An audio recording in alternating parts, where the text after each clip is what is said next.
Are we powerless to tackle bankers, or is it time to rip it up and start again? Rise up! Stacey? And that's what we're talking about when we're talking about the global banks. They're dead. They're corpses. No amount of aerosol trying to make the stink go away is going to change this. We have to go through this every quarter when they say, oh, we just found another $1 trillion in debt, more austerity measures, more bonuses, more salaries. When are we going to get smart and wake up and figure out that these guys all need to be fired, tried, hung? Now I am become death, the destroyer of worlds, the destroyer of worlds. Specifically, the committee decided to purchase additional agency mortgage-backed securities, or MBS, at a pace of $40 billion per month. The destroyer of worlds. And if we do not see substantial improvement in the outlook for the labor market, we will continue the MBS purchase program, undertake additional asset purchases, and employ our policy tools as appropriate until we do. The crisis arrived because the illusion that wealth and prosperity would last forever has ended. Since it was based on debt and a pretense that debt can be papered over by an out-of-control fiat monetary system, it was doomed to fail. Well, in order for all of these banks to make all of the bets they make, they have to have something behind it. Not a lot relative to the size of the bets they make and the derivatives positions they take, but certainly something. And that something is our money. We have a global financial system where just a 0.4% move could take down the whole house of cards. That we're told is virtually bankrupt, our country. That we have to charge our children £9,000 a year to go to university. That we're laying off hundreds of thousands of people in the public sector because we can't pay their bills. We're told over and over again by the same government that is spending £40,000 a night on hotels for pilots. £40,000 a night for hotels for pilots to bomb someone else's country when our pensioners in the winter time are going shivering below.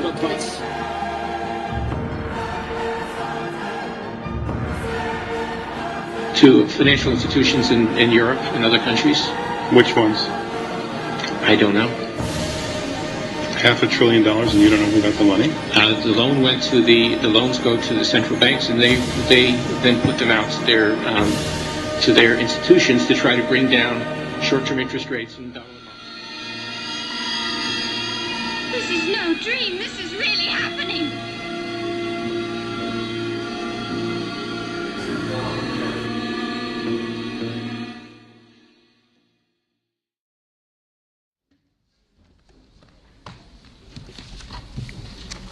My lords, ladies and gentlemen, thank you very much for your patience in queuing for this meeting. My apologies for that.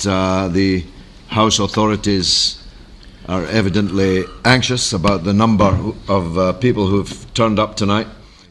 We had no idea there were this many people interested in economics, and it's very, very heartening that so many of you are. Now, I'm normally, if I say so myself, the main speaker at public meetings, but now, this evening, I'm not even the warm-up act, because the main speaker needs no warm-up act at all. I understand the point of view which suggests that somehow London is a very lightly regulated market, and that's why all this fraud and these misdemeanors take place here. Because that's the reality of the situation. Okay, stop peddling that lie. Okay, stop hold on peddling one that moment, lie. Max. There's deregulation in London. There's no regulation. We can rehypothecate to infinity in London. Stop telling lies. Max Keiser, I'll give you your say. He is the most watched television presenter in the world, and that's quite a big thing to say. But as he's working for Chinese TV, Russian TV, Press TV, and God knows how many other TVs, it's little wonder. And the reason that he is because he's in such demand, not only because he's extremely good as a TV presenter, but because he knows more about economics than the people who are running the economy. But Max Keiser believes that the trouble's going to get much, much worse, and that it will not be confined to these islands, not be confined to this continent, but will be a at least bicontinental phenomenon, and that Britain, unfortunately placed in the middle of both, between both these continents, metaphorically speaking, politically and economically speaking, will suffer more than most. Please welcome the legend that is Max Keiser.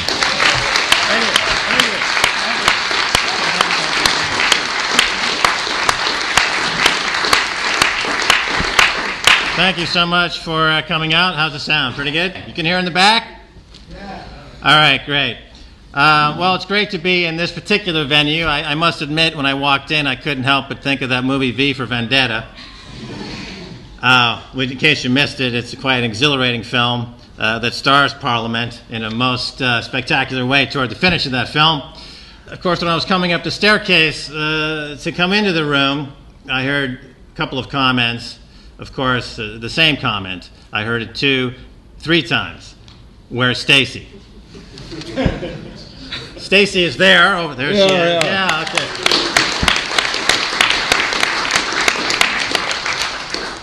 And politicians don't serve the public anymore. It's just something on the way to serve their banking masters. And we're seeing it here in the UK. Tony Blair being a prime example of that. We see it in the US as well with Bill Clinton and others. But I wanted to divide my talk this evening into basically 2 parts. And I thought I would try to piece together for you something interesting, taking a look at some of the political themes that are dominant here in Parliament, here in the UK. We know that there's a lot of brinkmanship going on right now between the UK and Germany.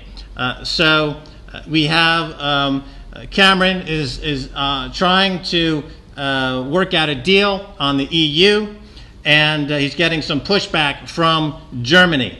And this has been going on for some time. There's a couple of high-level meetings coming up in the near future. So the question is, who is going to win this battle between Germany and the UK? Although it's not really presented as such, it's more of the EU versus the UK, whether the UK wants to be in the EU and what are the benefits and what are the costs, etc. But it's really between Germany and the UK. It's clear that in Frankfurt there's a possibility now of them achieving some banking supremacy in Europe. And Cameron says he won't join this banking union. He wants to protect the City of London and keep its position as the top bank center in the world. Oops. Let's see. They just got downgraded. London, the City of London, is now number 2. Number 1 is New York City.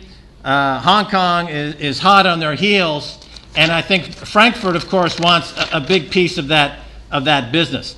David Cameron, in his recent speech at the Lord Mayor's banquet, he's defending the city. He's promoting the city. Now, what David Cameron can't seem to see is how the rest of the world sees the City of London. What David Cameron fails to see is that the City of London is the laxest regulatory environment in the world. The AIG scandal, with the heart of the 2008 collapse, the Lehman Brothers collapse, the Bernie Madoff scandal, all had huge components, primary components, right here in the City of London. This is what David Cameron wants to protect. The LIBOR scandal, $300 trillion scandal. News coming about this on a daily basis. How traders in London gaming the system for ill-gotten gains, disrupting the system, causing huge financial dislocation. This is all through London. HSBC implicated in huge multi-hundred billion pound money laundering scandals involving Mexican drug cartels. This is what David Cameron wants to defend. Barclays Bank, involved in hundreds of billions of dollars worth of money laundering, market manipulation, drug cartel money, the energy market rigging, the price protection insurance mis-selling. The list goes on and on. Paul Moore, top regulator, former top regulator of HBOS in London. I had him on my show. He agreed that he made the point that over 100 million have been thrust back into poverty because of this financial scandal that has its nexus in the city of London.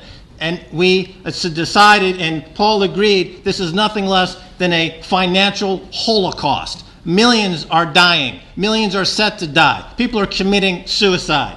All for the sake of some banker bonuses to protect what David Cameron considers to be the jewel of the UK economy. Fraud, larceny, manipulation, market rigging, scandals, and not to mention his re-election coffers that put him in office.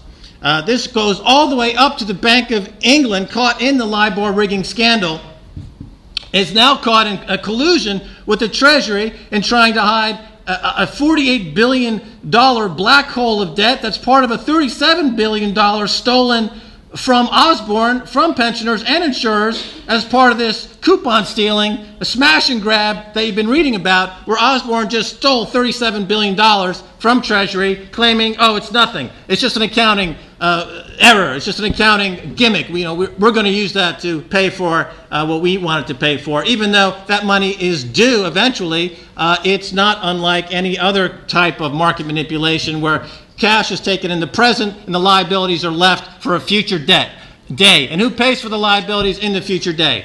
Well, look what's happening in Greece. Look what's happening all over Europe. Look what's happening all over the world. The austerity that's being imposed to bail out scamsters like Osborne and his scams. I was recently on a news program at the BBC, Daily Politics, and everyone agreed that, yes, the country is remarkably financially illiterate. So I put it to Andrew Neil. I said, well, if everyone agrees that the country is financially illiterate, why is George Osborne pushing a program to exchange workers' rights for shares in those companies?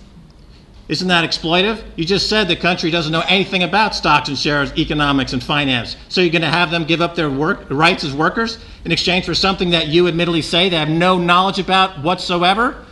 That's outrageous. And I haven't been back on that show.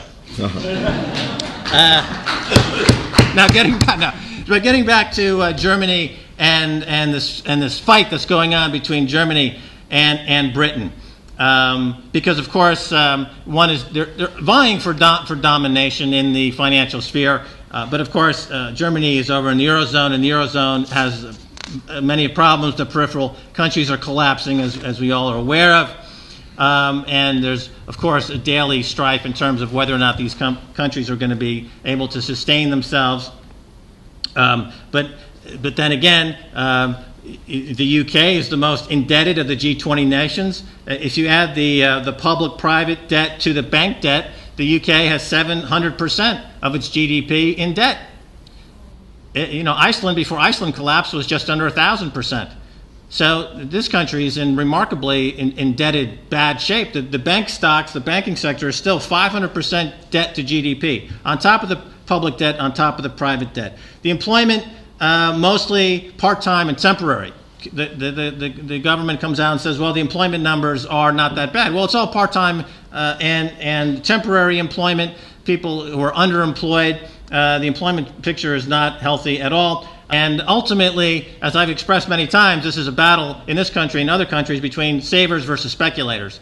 The savers, the people who put money in pensions, the insurance industry, with interest rates near 0%, one of the biggest losers is the insurance industry that can no longer viably sustain itself as an enterprise or a model that relies on interest rates to be 4 or 5%, a normalized interest rate environment to affect their model of paying out claims versus money that they have in the bank earning a static rate of return. But because the Bank of England and other banks are forcing that rate down to zero, the insurance industry is now under threat. So how can you have capitalism without insurance? How can you have capitalism without capital? How can you have capitalism without savings? You can't have capitalism without capital. You can't have capital without savings. You can't have savings without a higher interest rate to attract savings.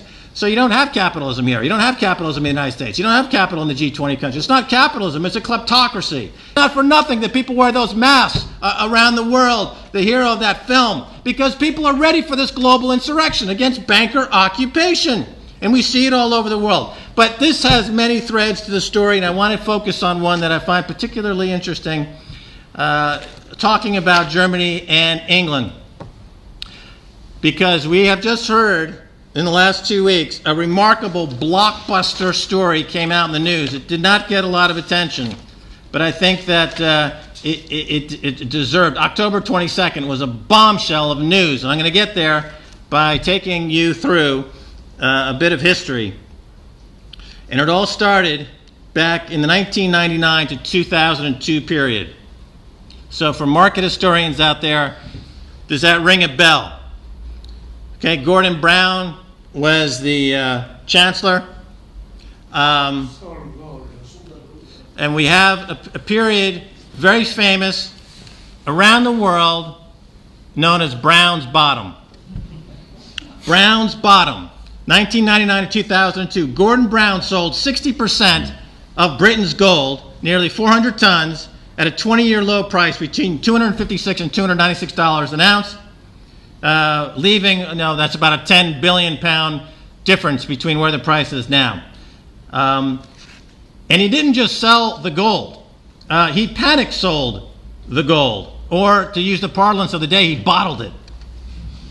Gold was sold at 10% below that day's fix in the London fix. They telegraphed these sales and did them over 17 distinct auctions, which is something you never want to do, to telegraph your motives to the market. So traders around the world front-run those trades. They got in front of those trades. They sold gold ahead of Gordon Brown, and they made tons of money, basically making Gordon Brown a dupe and selling at that 2-decade low price. And it was shambolic. And the press at the time, to give you an idea of what people were saying about this at the time, it's no secret that this was one of the worst tragedies in Britain's financial history. Quote, "The timing of the decision was ludicrous. We told them we're going to push the gold price down before you sell," said Peter Fava, the head of precious metals at HSBC, who was present at these meetings. "We thought it was a disastrous decision. We couldn't understand it. We brought up a lot of potential problems at the meeting." Alan Greenspan of the U.S. Federal Reserve and the world's most respected bank governor at that time said in response to Brown's decision, "Gold still represents the ultimate form of payment in the world." David Cameron says he wants to put this economy on a war footing. What about this crime? Selling 60% of the nation's gold at rock bottom prices. But was it just stupidity? Was it just an act of a charlatan, of a moron? The story gets, the plot thickens. We have several theories about why Gordon Brown panic sold gold at the bottom. The reason given, and I spoke to Philip Hammond, who was the Shadow Treasury Secretary during a film we were making. He said at that time that there was an idea pushed by Blair that the country wanted to support the euro, which was being introduced at that time. They were selling a lot of gold to go out there and buy euros, and they wanted to be good European neighbors. That was kind of the prevailing thought. Flash forward to theory number 2, which has been revealed within the last year. The story emerged that the bank sold the gold to bail out a New York City bank. A bullion bank was short 2 tons of gold, and the price was moving up, threatening a global bank crisis. So again, before AIG, before Anglo-American Bank, before Lehman, before RBS, one of these situations where a bank in New York is short and needs to be bailed out. The panic sales were needed to manipulate the price down to let the unnamed bank off the hook and out of their short sales. So this sounds awfully tyrannical. Gordon Brown selling 60% of the world of Britain's gold to bail out a New York bank. 2004, AIG, possibly the bank that was needing to be bailed out, drops out of being a market maker on the LBMA, the London Bullion Market Association. In 2004, Rothschild, another possible bank that was needed to be bailed out, withdrew from trading gold. Okay, this brings us now to theory number 3 in the present time, and really a most outrageous development that I would like to, this building needs to know what's going on here.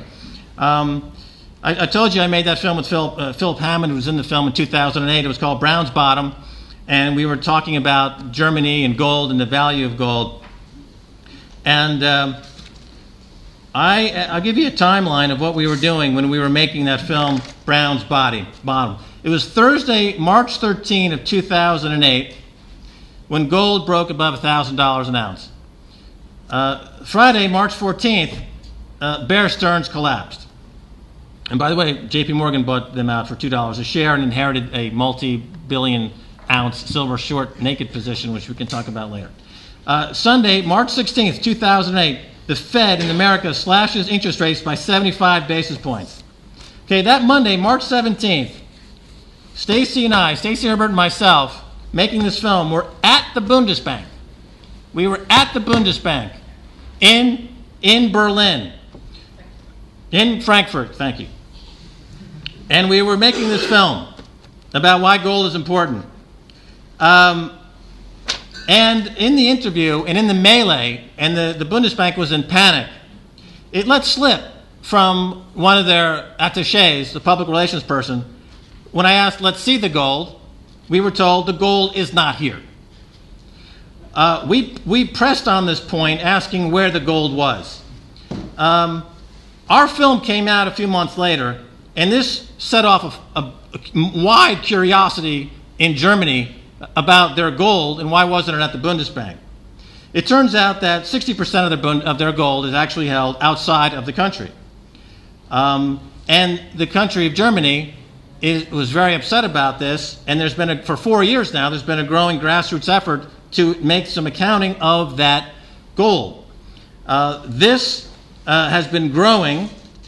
They then admitted that 60% of their gold was outside of the country, mostly at the New York Fed. And then, here's the bombshell. October 22nd of this year, the German Federal Accountability Office ruled that the Bundesbank must conduct an audit on German central bank gold holdings as part of a repatriation from New York, who will ship 150 tons, that's 50 tons a year for 3 years. The statement from Germany included a previously classified report that reveals that the Bundesbank withdrew nearly 1,000 tons of gold from the Bank of England in 2000 and 2001, decreasing Germany's gold holding in London from 1,400 tons to 500 tons. So now we know that Germany's call on gold in 2001 prompted Gordon Brown to sell this country's gold 400 tons because this country didn't have their gold to deliver. This country, when they went down to get the gold to deliver to Germany, it wasn't there. And this is a problem with central banks around the world. They've been leasing out the gold, lending out the gold, selling all their gold, and this country has had its sovereignty disturbingly impinged by the sale of 60% of the only asset that's worth anything in a crisis, as Greenspan said. Now flash forward to today. You've got the UK with 300 tons of gold, Germany with 3,600 tons of gold, and Cameron's going over there whinging on about protecting the city of London. Does he mention his gold was Gordon Brown gave away the sovereignty of the country to Germany? Is there any plan to increase the gold stocks in this country? Some people, of course, would discuss whether or not gold is going to be a key issue going forward. And I want to go into the second part of what my talk here, and then we'll open it up. But this is the second part, and this gets into the heading of really the title of our talk here today, about currency collapse. And to understand why gold is important, and understand the coming currency collapse, and to understand why Britain is particularly vulnerable holding a pair of twos in a poker game where Germany's holding 3 aces, you need to understand, again, some history. Part of the history you have to understand is the history of bubbles. A history of bubbles, and I'll give you some highlights from the history of bubbles. Would you like to hear some highlights from the history of bubbles? Yes! Are you there? Are you with me? Are you there? All right, famous bubble, of course, tulip bulb. Bubble in 1634. Tulip bulbs went from 1 to 60 and back to 0. 1 tulip bulb would equal 12 acres of land. This is what happens. People get psychotic. They go into manias. There's a great book called The History of Manias that talks about this. The Mississippi Company from 1720. You had the stock in that company. This is part of John Law, famous financier, created a Ponzi scheme backed by the currency of the country. The stock in that company went from 500 to 18,000 to 0. The NASDAQ in America, 1981 to 2000. It started off at around 1,000, blew up during the dot-com bubble to 5,000, crashed. Now, these are bubbles that are caused primarily by greed is a factor that drives these bubbles. Another major bubble is caused by fear. A good example would be gold from 1970 to 1982 during the oil embargo, the Mideast unrest, political unrest, the Nixon impeachment, social unrest. People were driven into gold out of fear. Price went from 35 to 800, a 2,400% gain. It then went down to a price known in infamy as Brown's bottom. So let's talk about today. I want to describe a market to you, and you tell me if it sounds like a bubble. It starts in 1982. It's hitting in America a 240-year high. In Britain, it's hitting a 300-year high. The government is the primary buyer in this market. Since 2000, the U.S. has increased the supply of this market from 15 trillion to 45 trillion. It's an increase of 300%. In each one of those years, the market has hit a new 240-year high. Since 2007, the year the current crisis began, the 6 biggest governments in the world have been increasing the supply between 83 and 362% in this market, and the price continues to hit multi-hundred-year highs. What is this market class? The bond market, the sovereign bond market, the gilt market here in the UK. Yesterday, the British government borrowed money from international investors at record low levels, saving taxpayers millions of pounds. Does he agree with me that it's more evidence our economic plans are working? My honourable friend makes a good point, which is because of the fact we have a credible plan to get on top of debt, to get on top of deficit, to show how we'll pay our way in the world, we have record low interest rates which were described by the Shadow Chancellor as the key. And this is a bubble of fear. People have been piling into bonds out of fear, and they've been driving the prices to levels not unlike tulip bulbs, the South Sea bubble, and any other historic, manic, crazy bubble in the past. So what is the smart money doing in the face of this bubble? Well, what are the central banks doing for the first time in 30 years since 2009? They're buying gold. So let's look at the price of gold, because people say, oh, that's in a bubble. Well, during the 5 years when the supply of the government bonds increased by hundreds of percentage points around the world, by 25 trillion in the U.S., and substantially more around the world, the price of the supply of gold has moved up 8%.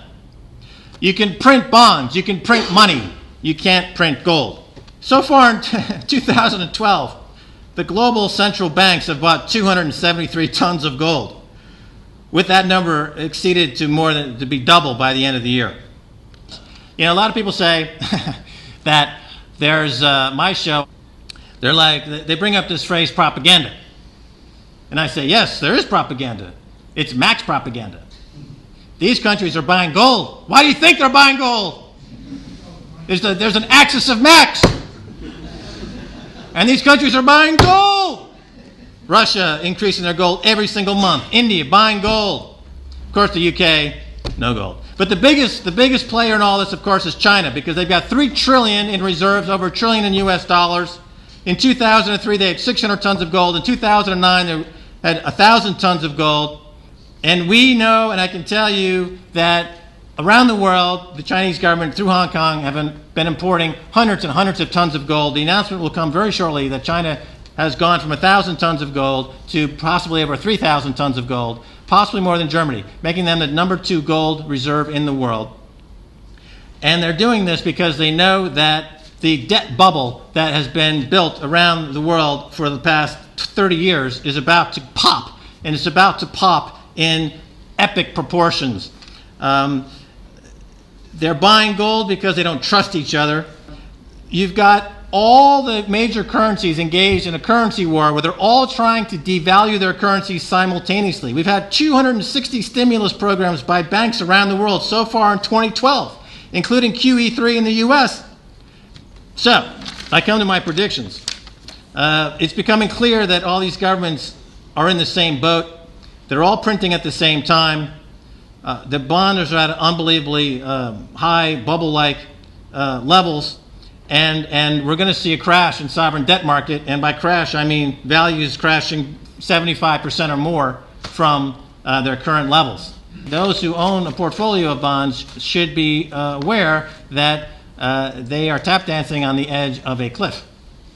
Gold prices are, and silver, of course, have been, the bull market hasn't even started based on the coming tsunami of debt collapse that's in the works.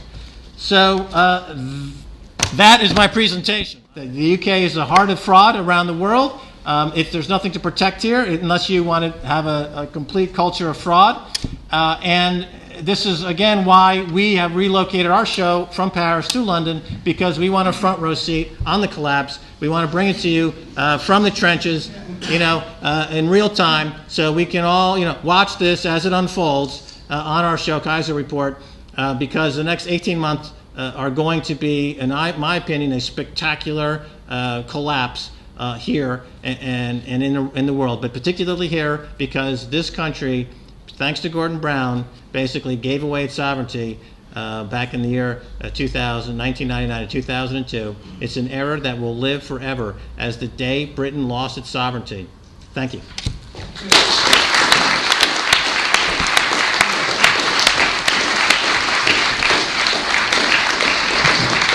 Wow. Follow that. I think I'm probably speaking for most people in here when I say we don't have any bonds. We don't have any stocks. And the only gold we've got is in our wedding rings or a few bits of jewelry in the wife's jewelry box. We don't even have much cash. So why should we care? Why should we care about this coming collapse? Will it affect us, and how will it affect us? Well, George, the most immediate experience people have with the bond market, I would say, would be with their pension accounts. And the pension accounts are being raided. The pension accounts who need a certain amount of minimum interest payments to be viable for the life of the pension is being destroyed with a program called quantitative easing. And the program forces interest down to near 0% as a way to make it cheaper for banks to borrow to speculate. So the pensioners are getting their money stolen. People in this country, if you have a parent, you know that their income is down sharply on their pension accounts. That puts pressure on you to make up for that income. Secondly, as I mentioned earlier, the insurance industry. The insurance industry is extremely vulnerable to 0% interest rates. Thirdly, 0% interest rates force companies to hedge their exposure to the inflation that comes when you drive interest rates lower and you flood the markets with cash, and that drives energy prices higher and food prices higher. So you're paying for it at the pump. You're paying for it when the price of food goes up. The education prices are going up. There's real inflation in this country. It's not the official government-related number of whatever it might be on a daily basis in the 2% or so. If you include these off-balance sheet items, it's 7, 8, 9%. Who's paying for that inflation? You are. And why is that inflation occurring? Because of 0% interest rates to satisfy the bond market, to satisfy the bond speculators. So it's not about owning bond stocks or gold. It's about being victimized by a system that has destroyed labor, destroyed wages, destroyed the basic stuff of a sustainable economy, and replaced it with a financialized economy. And that's been growing for 30 years, thanks, of course, to the Thatcher-Reagan revolution. And it's been growing for 30 years. So you have now a situation where over 10% of the economy here in Britain officially is the financial sector. But if you take in the contingent liabilities in housing and insurance, it's a much higher number. That's very unhealthy. It's a parasite. It's like having a tapeworm that suddenly takes over your body and destroys you. It's a financial cancer. The solution using monetary theory is to raise interest rates. But the politicians will say, well, that'll kill the housing market. That'll kill the economy. Yeah, it will for about a year or two. but then you can grow again in a sustainable way. But this way you have what's now called zombie companies. It was just reported that 10% of all companies, 160,000 companies in this country, are zombie companies. They can't make enough money to pay down their debt. They can only make enough money to pay the interest on the debt. They're the walking dead. They're zombies. And that's this economy is at a permanent stagnation, point of stagnation, because of these issues that we're talking about. So the bond market is the backbone of the economy, and the fact that it's being destroyed in the way that it's being destroyed, you pay for it in those 5 or 6 ways that I just iterated. Who wants to ask the second question? Yes, sir. Thank you very much for your speech. I find it a little bit difficult to understand why the level of gold in Britain is so low. I mean, bearing in mind that Britain was an empire and colonized quite a lot of countries, including, say, the Gold Coast. I mean, why do you think the level of gold is this low? The level of gold, closer to 700 tons before Gordon Brown got to it, was not a horrible position to be in. It put Britain at least in the top 10 or so of gold owners in the world. Russia has about 1,000 tons. China has over 1,000, so having 700 tons is not the worst position to be in. But since the sale of the gold, these other countries, particularly in the last 5 years, have been aggressively adding to their gold because they realize that there is a paper apocalypse coming, and you don't want to go to a gunfight with a knife. You don't want to go to the bargaining table without any gold. So Britain has this incredibly low concentration of gold, and they should have been buying gold. It's similar to Britain had the North Sea oil, which was a great GDP booster for years. Are they like Norway, where they put the profits into a sovereign wealth fund so that they protect the citizens for decades and generations? No, they squandered it in something called the housing bubble. So now the North Sea oil is running down, and there's no money there either. The stewards economically of the country have done a very, very poor job. Thank you. Yes, gentleman in the beard. Yeah, no, yes, you, sir. In the middle there, right in the middle, right in front of me, yes. Are you telling us that we can't trust the British government? For 800 years we've been telling you that. Go on. No, I was going to say, let's take 2 or 3. Okay. Because there's a lot of people. Yes, the gentleman next to him. Hi, good evening, Mr. Keiser and Mr. Galloway. Thank you for this. I'm a local government employee. What should I do? And what should I do about my pension contributions? So is there any point in me making monthly payments? Now, of course, I'm not asking, you can't give me financial advice, I understand it, but generally. Well, the first step is, I think, for everyone in the room to maybe have a little adjustment in their thinking. Because in this country and in most countries, the media is not doing a very good job. You end up seeing a very narrow perspective of what's making the economy work and what people are doing. So if nothing else, I would hope you leave here tonight and start asking yourself some serious questions about what's really going on in this economy, and then from there bring it down to your personal situation. There are some risks that I don't think are being adequately just talked about for folks in this economy and in other economies. And there are things that you might want to consider to protect yourself or to take a more active role. Here's a couple of things that I think are brilliant in response to these problems. First of all, I applaud UK Uncut, which is an activist group in the UK. They have done a remarkable job in putting pressure on companies to pay taxes and to comply with the law. There's another program, campaign out called the Rolling Jubilee, which is allowing individuals to put up small sums of money to retire debt completely off the books. This is an outgrowth of the Occupy Wall Street movement. There's also a lot of, when David Cameron talks about the aspiration nation, what I hear is the asphyxiation nation.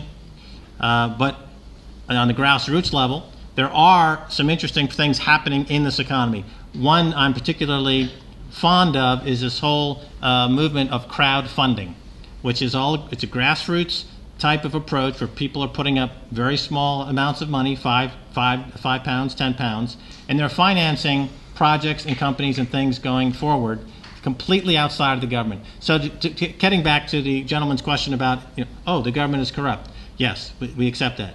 There is now the ability for the population using social networking tools, internet tools, and other tools to do an end run around the government and to do a lot of very creative things that are emerging, that are a way to make the situation better. Having said that, I cannot obviously give you an individual profile. I apologize if I'm speaking in somewhat vague terms, but since I don't know your situation, it would be irresponsible to make some kind of recommendation, as you can understand. Fair enough. Okay. Gentleman in the yellow. Well, I'm just wondering there's a lot of sort of scaremongering, but is there no solution? Are we just going to wait for a big crash and buy gold and silver to avoid it? Is it unavoidable? Is there something a government can do I think the clear policy response would be to raise interest rates to a normal level, and we saw this working in the U.S. under Paul Volcker. The stagflation of the 70s, he raised interest rates to 14%. Interest rates in this country are 1.5%, 2%. Imagine if rates went to 14%. Clearly, there would be an enormous recession/depression. However, it was needed to get rid of the rot in the system. If you're going to have a monetary system, monetary policy, and you're going to have a free market capital system as it's designed and modeled in this country the way it is, and you have to use the interest rate lever the way it was designed. Gordon Brown talked about this idea of no more boom and bust. Well, that's not capitalism. Capitalism has booms and busts. The busts weed out the weak players. The booms then follow.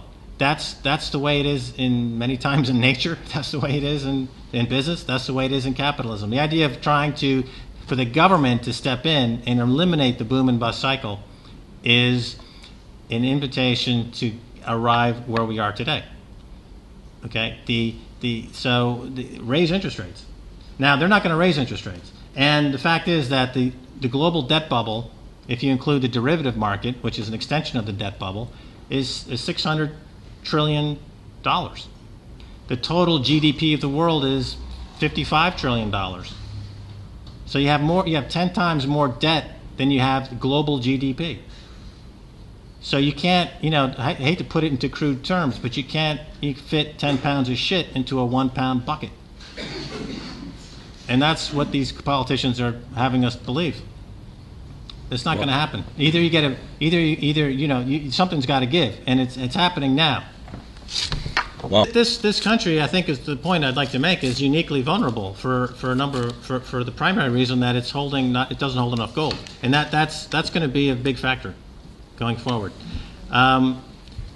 Secondarily, the government doesn't seem to really have a grasp of the geopolitical narrative that's unfolding with Europe.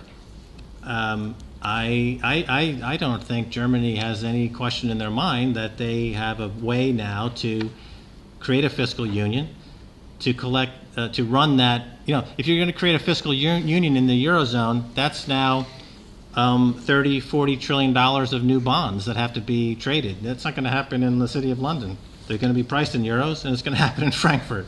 So that's not.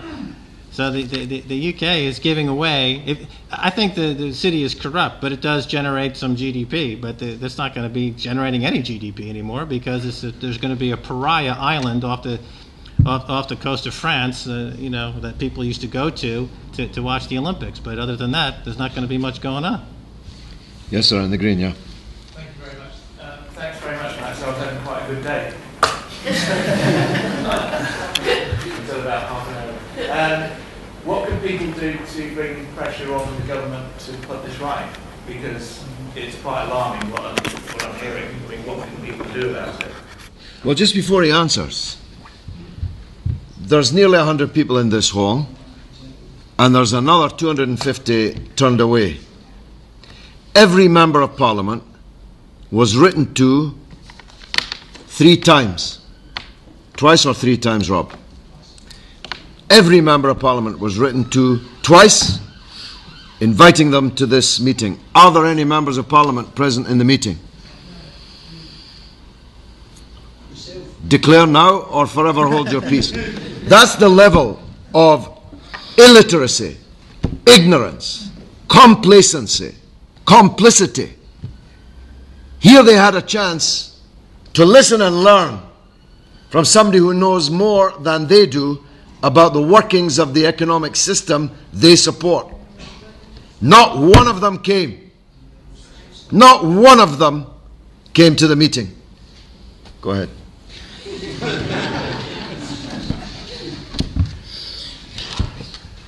What was the question? What could people do to bring this, obvious problem?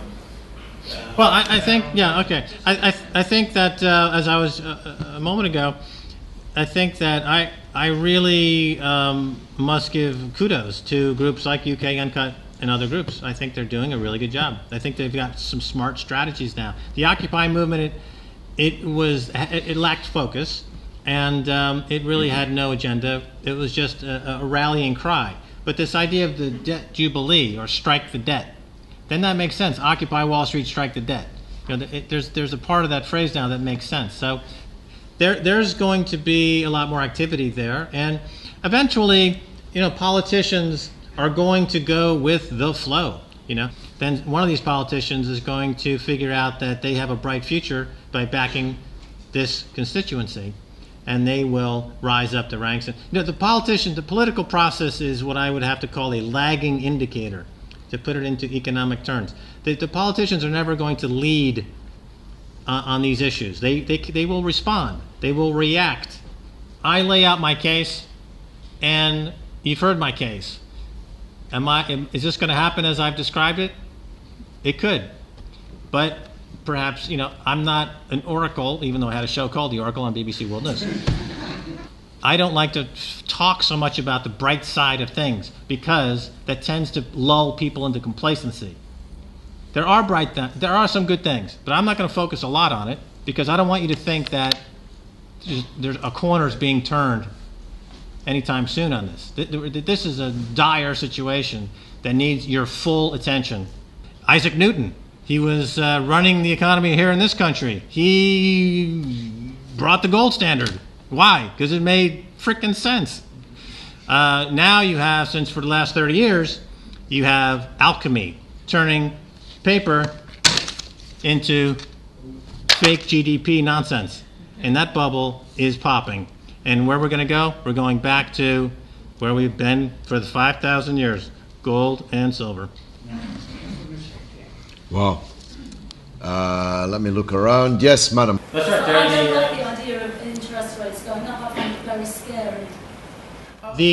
To contrast it with the 70s and to contrast it with the interest rates, in the 70s versus today, it's a slightly different situation, because you have, for the first time, really since the 70s or at any time, you have governments that have decided amongst themselves to create this global network through the G20 nations, through the central banks, of this enormous bond-backed financial, it just came out today that the shadow economy, as they call it, is $67 trillion. It's $6 trillion more than they thought 2 weeks ago. $67 trillion in this shadow economy. This is all financed by interest rates at 0%. How?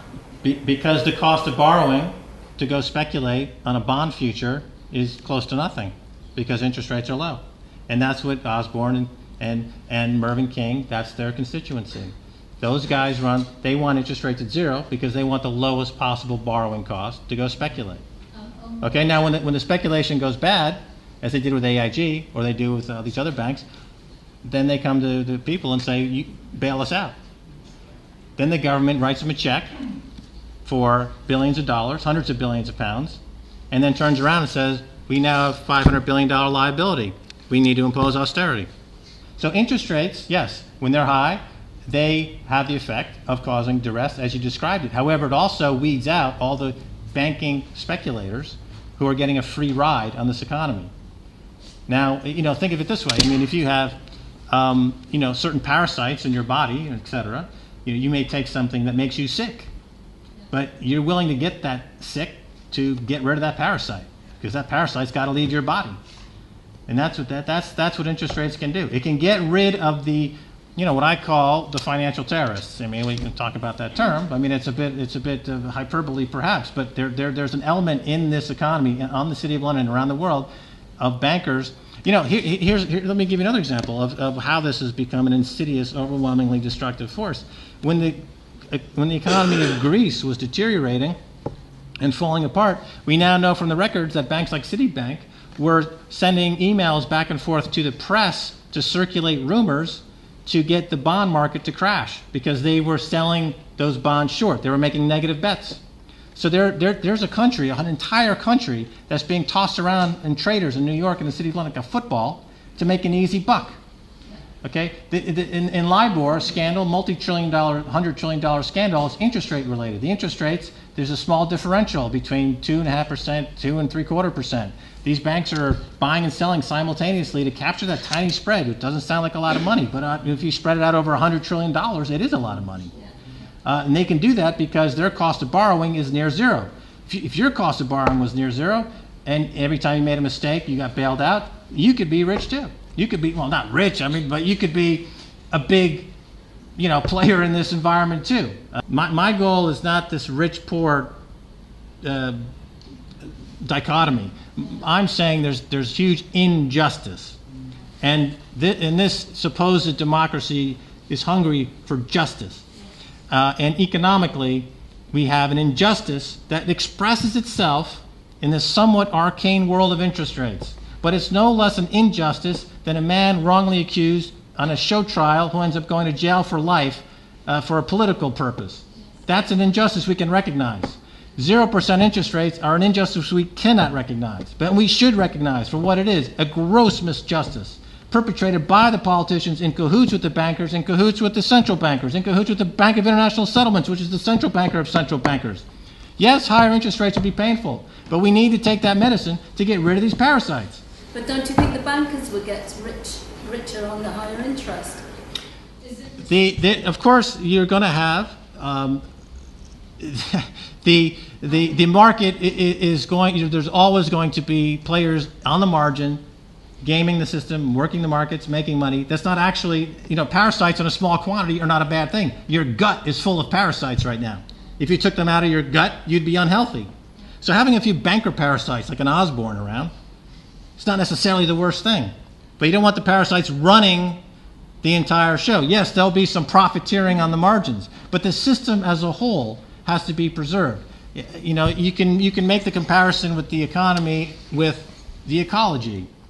Two words that seem to go together really well. The ecology of the financial world is being destroyed with risk that's spilling out of the Exxon Valdez, called Goldman Sachs, called Barclays, called Lloyd's. It's like a tanker up there in the Puget Sound, Alaska, spewing tons and gallons and barrels and millions of barrels of toxic risk that is the byproduct of their immoral, unjust activities, playing the game on LIBOR and other areas. It's an environmental catastrophe. Again, it's not hard to rhetorically build a case to go after these guys, but nobody in politics is doing it because they are supported by these guys. In America, they almost elected a private equity CEO in Mitt Romney. What insanity is that? The biggest growth industry in America is the prison business. What are they talking about here in this country? Privatizing the prisons?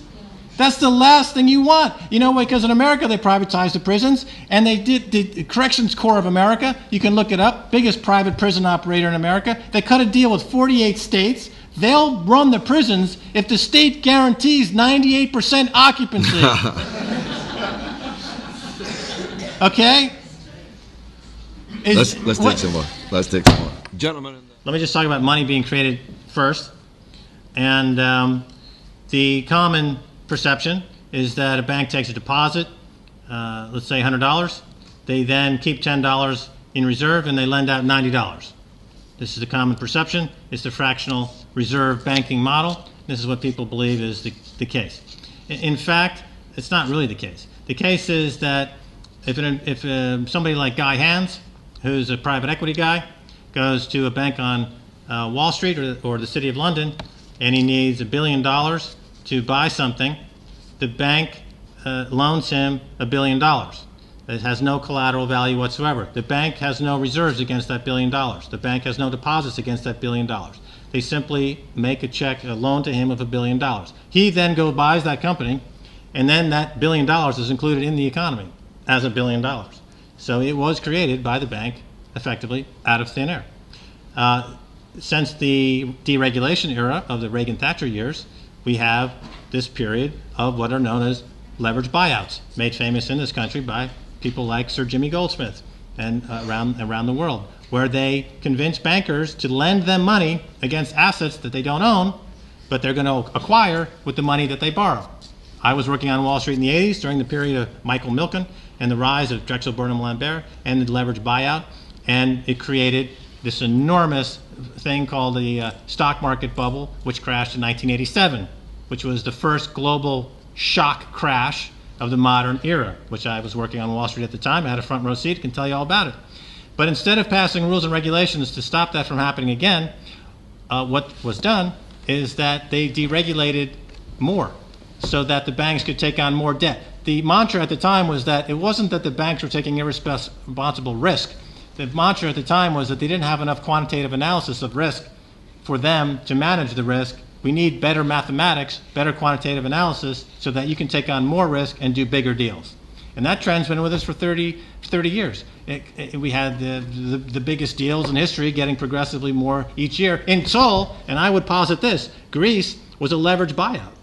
John Paulson, a hedge fund manager in Wall Street, had a meeting with the leaders of Greece discussing about the crash in Greece before it happened and how to profit on the crash. The same way they profited on the subprime crash, which was another engineered crash, to make money on the downside. And the response is always to make it easier to borrow more. That's why we have $600 trillion in derivatives. It's all part of this expanding, and that's why bond market's at 250-year highs. That's why the bond market's the biggest bubble in history. It's going to make the tulip bulb bubble pale by comparison when it busts. And when it busts, ladies and gentlemen, you're going to have your socks rocked. We're talking about entire countries going belly up, and I believe including this one, because they have way too much debt, hardly any gold, and the leadership is out to lunch. But the question of does Britain have resources, and is gold the only resource to have? Yes, of course, Britain has resources, but I'll give you a little story. Argentina is back in the news because the debt deal they did 10 years ago was being questioned by a few holdouts, a few vulture capitalists and hedge funds who wouldn't accept the 30 cents on the dollar. They wanted 100 cents on the dollar.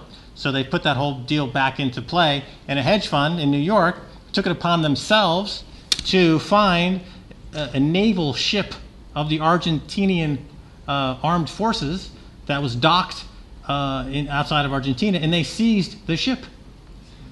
The hedge fund operator, a private hedge fund, seized a naval ship from a government to satisfy debts that they claimed they were owed. So, sure, Britain's got assets. Sure they do.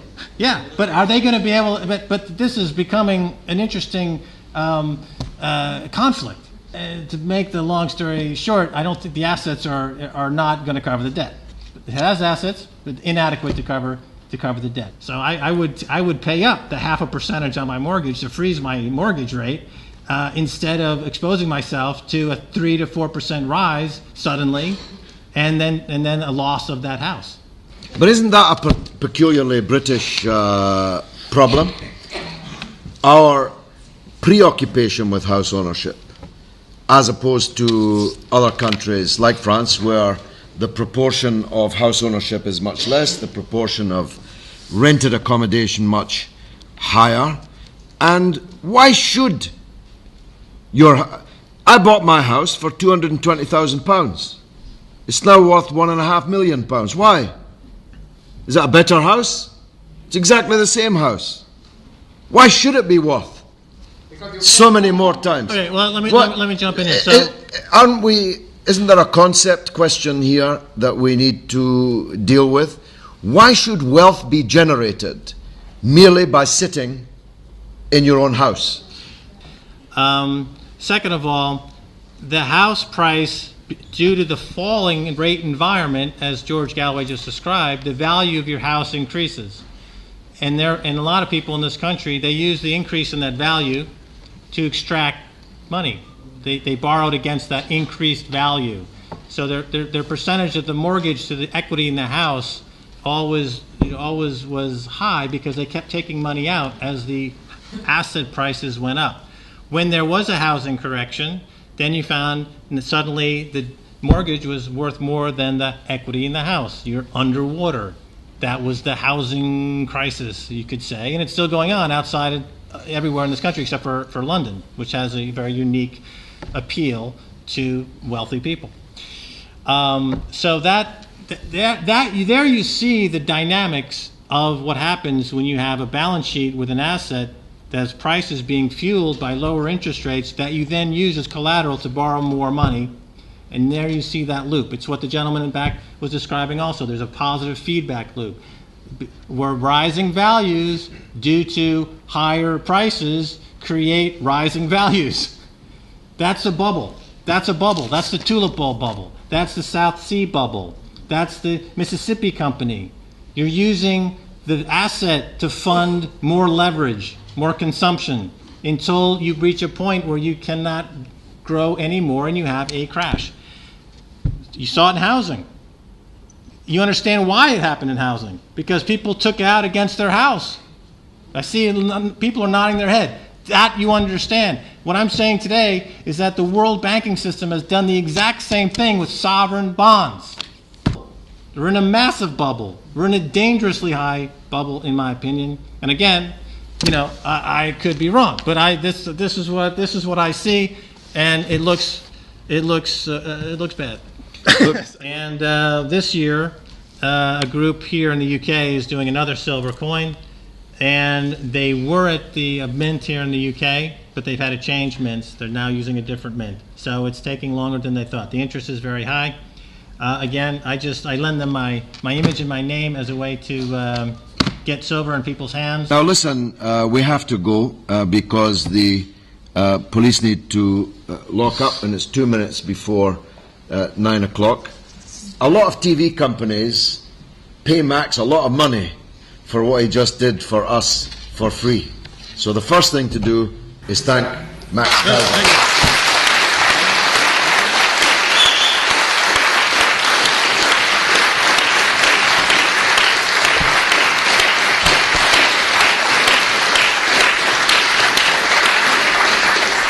So I hope you'll stay in touch with us by the various means that are available to us. That's respectparty.org on the internet, or you can follow me at George Galloway MP on Facebook or at George Galloway on Twitter.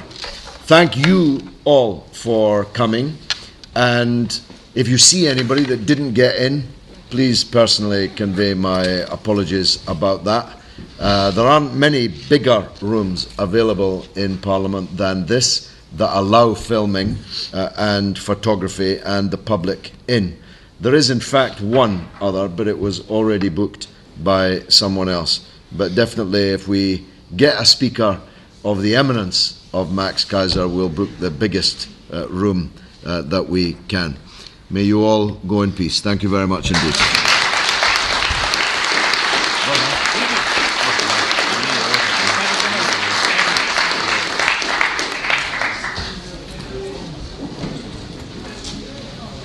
Go peacefully now, no revolution.